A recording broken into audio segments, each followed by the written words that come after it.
Lanjut tuh Gitu. ada pertanyaan lagi Iya, dari Ririn, Ririn. jasa Jasa psikolog psikolog tuh. ready di semua daerah kah? Berhubung saya bukan tinggal di ibu kota, kalau ready daerah juga bisa menghubungi ke siapa ya? Oke, apakah tersedia di seluruh daerah? Sedang diupayakan. Di beberapa daerah yang saya tahu, Firman bisa menambahkan nanti di Yogyakarta itu sudah di semua puskesmas jasa psikolog. Di Jakarta tentunya semua puskesmas kecamatan dan rumah sakit. Tapi kalau di daerah yang lebih kecil, misalnya kabupaten atau kayak gitu-gitu, mungkin belum ada ya, Man, ya? Iya sih. Kalau mungkin belum ada, mungkin mesti ke kota, ibu kota atau kota yang agak lebih besar. Tapi teman-teman bisa cari di puskesmas, tapi yang puskesmas kecamatan ya, bukan puskesmas yang lebih kecil lagi. Coba cari di sana atau di rumah sakit. Kalau teman-teman di daerah-daerah ada yang ingin coba berkonsultasi dengan psikolog. Seperti itu. Kalau teman-teman di daerah tapi ada fakultas psikologi bisa jadi, nah coba cari di sana, biasanya fakultas psikologi juga Bener. menyediakan tuh klinik-klinik, kalau tahu ya klinik khusus untuk praktek mahasiswa S2-nya atau profesinya itu bisa. Gitu Iya sejauh betul. ini itu sih. Betul, betul, betul. Mhm, Biasanya ada ya kalau di fakultasnya dosen-dosennya biasanya ya. dosen atau Dosen-dosennya. mahasiswa profesi yang kayak kita tingkat akhir kemarin gitu, Man. Betul, betul, betul. Gitu, ada yang mau ditambahin, Man? Udah itu aja. Gitu Lanjut deh, ya. ada pertanyaan lagi. Nah, selanjutnya, saya basicnya lulusan bidan, tapi sebenarnya dulu tuh pengen banget jadi psikolog. Bisa nggak ya saya nyebrang jurusan gitu? Dan menurut kakak-kakak ini bagaimana sih mengenai self healing gitu, efektif nggak ya? Nah, dari bidan ke psikolog. eh Gini, kalau psikolog yang dimaksud adalah seperti saya dan Firman yang bisa berpraktik, yang kita ngomong tadi psikolog klinis, itu memang persyaratan akademisnya harus S1 psikologi dulu, baru nanti S2-nya kita mengambil profesi klinis namanya, sehingga kita dapat license atau dapat bisa untuk berpraktik dan memberikan terapi. Kalau dari teman-teman yang memang tertarik dengan keilmuan psikologi dan S1-nya kebetulan berbeda, pilihannya ada 2 program lain, yaitu sains dan terapan, magister sains dan terapan. Kalau magister terapan itu kebanyakan ilmu-ilmu yang apa ya, Man, disebutnya? Yang Ilmu-ilmu ya praktis, apa ya praktis. disebutnya? Ya sebenarnya banyak sih dia, Iya, macam-macam. contohnya aja ya, kita masuk ke contohnya, misalnya PAUD gitu, Mm-mm. pendidikan anak usia dini, insos, interaksi sosial, kayak gitu-gitu tuh, itu bisa tuh dari any major S1-nya. Tapi memang yang membedakan adalah lingkup penanganan atau, lingkup penanganan atau terapi yang diberikan. Biasanya kalau yang lulusan terapan atau sains, kalau sains lebih ke penelitian ya teman-teman ya, itu biasanya tidak diperbolehkan untuk melakukan terapi atau psikoterapi. Paling bentuknya ketika pendampingan mayoritas itu sifatnya lebih ke masif ya, nggak one on one. Misalnya melakukan intervensi yang sifatnya untuk masyarakat atau klasikal gitu, satu kelas di PAUD. Kalaupun one on one, paling mentok itu konseling ya, Man, ya, kalau yang terapan atau sains ya. Iya, Mhm. iya memang kalau sains lebih ke alurnya lebih ke researcher Peneliti, sebenarnya, peneliti.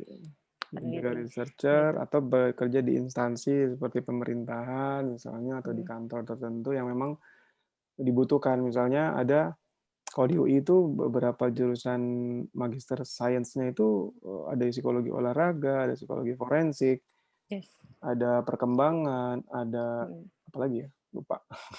Tapi Banyak sih masih sebenarnya. bisa. Maksudnya apakah kalau masih bisa mempelajari psikologi secara formal di S2 masih, Bisa. tapi bukan sebagai tidak di lingkup yang profesi ya, lebih ke magister tadi, 2 yang Betul, sudah betul, betul, dijelaskan. betul, betul. Lalu yang ditanya lagi tadi udah menurut Kakak-Kakak, bagaimana self healing, efektif atau enggak? Oke. Definisi self healing itu kalau aku menjelasin definisi self healing-nya dulu ya.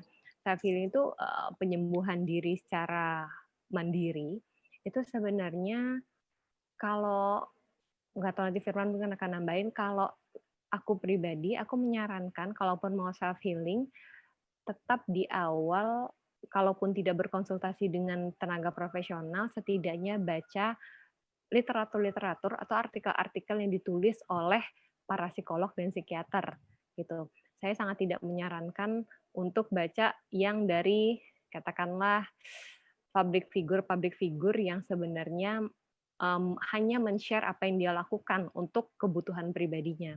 Kenapa? Karena itu tadi kita belum tahu nih akurasi dan efektivitasnya. Bisa jadi sesuatu yang dia lakukan itu hanya efektif di dirinya karena kebetulan dia suka dengan hal itu tapi tidak berlaku efektif secara general gitu. Tapi kalau yang nulis adalah yang teman tahu, psikolog, psikiater, itu ya nggak masalah sih sebenarnya untuk dicobakan gitu. Gitu sih kalau dari aku tentang self healing efektif atau enggaknya akan bergantung. Banyak sekali jenis self healing sih saat ini yang memang menjamur ya, macam-macam. Orang ingin self healing, meditasi apa dan seterusnya. Akan sangat bergantung dan biasanya itu kalau di kita sebenarnya yang kayak aku bilang tadi tips praktis pembekalan salah satu bentuknya yaitu bentuk self healing praktis. Tapi bedanya ketika ketemu psikolog kami akan mencobakan dulu nih sama teman-teman. Ketika kita tatap muka, kita cobain dulu ke teman-teman. Simpelnya misalnya deep breathing ya, kita nyobain dulu, teman-teman udah tahu dulu misalnya gitu cara deep breathing yang benar, teman-teman merasakan dampaknya sebelum dan setelah, baru nantinya, teman-teman bisa mempraktekkan itu di rumah, gitu loh. Nah, itu yang mungkin agak miss kalau misalnya dipelajari sendiri. Hopefully kalau misalnya ada yang dengan panduan dengan video mungkin akan lebih baik sih, gitu. Dari lo, Man? Iya, sebenarnya sama. Jadi, Mhm. kalau misalnya self healing itu boleh-boleh aja, apalagi kalau misalnya tadi masih di spektrum yang kiri tuh ya, yang Mhm. healthy sama apa satu lagi? Injured. Hijau, mungkin healthy Sorry, kali ya, lebih ke reacting healthy. reacting. Reacting. Mhm. Nah, apa tuh tadi healthy ya? Bagi yang baru datang nanti tadi kan di-record ya, nanti kita publish di YouTube. Mhm. Intinya self healing boleh, itu, Mhm. banyak kok buku-buku juga self Mhm. help ya kalau di toko buku ya, Mhm. toko buku self help. Tapi, yang saya tahu memang sesulit itu, pikiran kita, mind kita ketika memang sudah, kita punya satu, apa namanya, satu Kesalahan berpikir. distorsi gitu ya dalam pikiran. Misalnya kita Mhm. berpikir kita itu kayaknya nggak ada yang sayang sama kita gitu ya. Itu sesusah itu kita untuk keluar dari siklus itu gitu ya. Mhm. Nah, ketika ketemu psikolog, kita pihak ketiga yang relatif lebih netral dan kita paham dinamikanya, Mhm. kita bisa bantu memecah atau mengurai pikiran itu gitu ya. Terus men-challenge atau me-manage pikiran itu gitu. Mhm. Tapi ketika cerita sama teman, itu bisa jadi malah, bumerang juga. Makanya kadang-kadang, kalau udah berat kondisinya, sebaiknya nggak cuma sekedar curhat sama teman, bisa langsung ke profesional. Ya buat Mhm. gambaran aja misalnya nih contoh, Mhm. ada seorang anak yang cerita gitu sama teman-temannya, biasanya zaman-zaman SMP, SMA mungkin, Mhm. bokap gue galak banget ya." Mhm. Terus nanti temannya cerita, temannya juga nyaut, "Sama bokap gue juga galak," gitu. Udah Terus sampai situ dong. temennya juga nyaut lagi, "Oh, masih mending bokap gue lebih galak nih." Akhirnya makin percaya dia kalau nggak ada bokap yang baik di dunia ini gitu. Mhm. Semua bokap tuh Akan begitu, bokap gue emang menambah parah. bukti ya. Betul. Mhm. Nah, ketika datang ke kita, justru kita bantu dia mengurai, apa yang dia percayai. Mhm. Kita jangan-jangan, yang dalam pikiran dia bokapnya itu galak, sebenarnya ketika kita gali bukti-buktinya nggak separah itu. Mhm. Ataupun ketika memang beneran ayahnya galak, ternyata dia memaknainya seberat itu gitu. Mhm. Gitu. Nanti Iya. kapan-kapan itu dari metode CBT ya. Jadi Mhm. bagaimana kita, apa namanya, melihat pikiran yang kalau sudah terbentuk, terdistorsi, itu sesulit itu sebenarnya kita keluar. Meskipun sebenarnya saya, welcome banget kalau misalnya di Mindment juga banyak kok materi-materi self help, Mhm. itu konten-konten kita, YouTube-YouTube, di podcast-podcast Mindment itu sebenarnya kan part of self help. Jadi, Mhm. memahami karena kan self healing, self help itu kan belajar belajar sendiri sebenarnya kan, Yes. gitu. Bedanya Mungkin mhm. kalau ada psikolog ya belajarnya diarahin ya, sama kayak ada guru lah ibaratnya gitu. Mhm.